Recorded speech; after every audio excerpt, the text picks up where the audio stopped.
ইন্নী আরা মা লা তারাউনা ওয়াসমাউ মা লা তাসমাউন।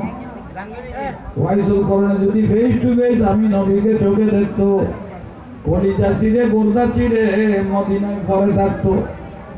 আমার মা তো এমন জমিনে ছেলের জন্য অপেক্ষায় রইল, কারণ ইয়া রাসূলুল্লাহ বলে আমাকে এমন ভাবে জড়াই ধরতো, আমি রাসূল আর বরদাস্ত করতে পারতাম না। সেই জন্য হার্ট ফিল হয়ে মারা যেত ওয়াইসুল করণী।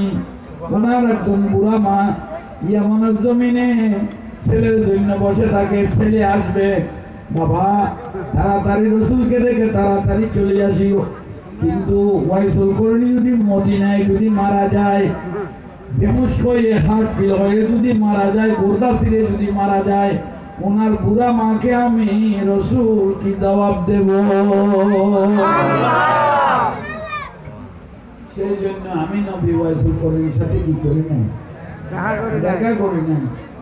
জাহিরি চোখে দেখা হয় নাই, কিন্তু তিনবারের মধ্যে মার কাছে গিয়ে যখন পৌঁছলেন ওয়াইসুল করণী, বাবা রসুল পাককে চোখে দেখো নাই? বলেন না, আমার চোখে দেখি নাই।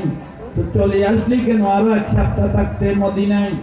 মা থাকারও বড় ইচ্ছে ছিল, কিন্তু তোমার মহব্বতে চলে এসেছি। মাকে বলতেছেন আমি তোমার মহব্বতে চলে এসেছি। মা বলে, ছেলে বলে কি ওয়াইসুল করণী? হাত তুলে দিলেন মা। আল্লাহ আমার ছেলে রসুল পাককে না দেখে মহব্বতে বলে আমার জন্য চলে এসেছে। আমি দুনিয়া থাকি বা না থাকি, আমার ছেলে চোখ বন্ধ করলে যেন নুরুন নবীকে চোখে দেখে।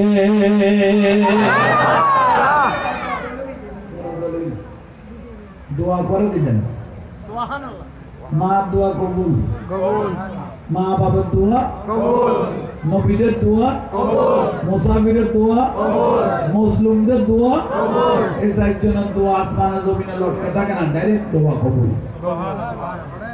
আহা, মা বাবার দোয়া। জুব্বা মুবারক দিলেন কাকে? হযরত ওমর রাদিয়াল্লাহু তাআলা আনহু, হযরত আলী রাদিয়াল্লাহু তাআলা আনহুকে। কয়জন?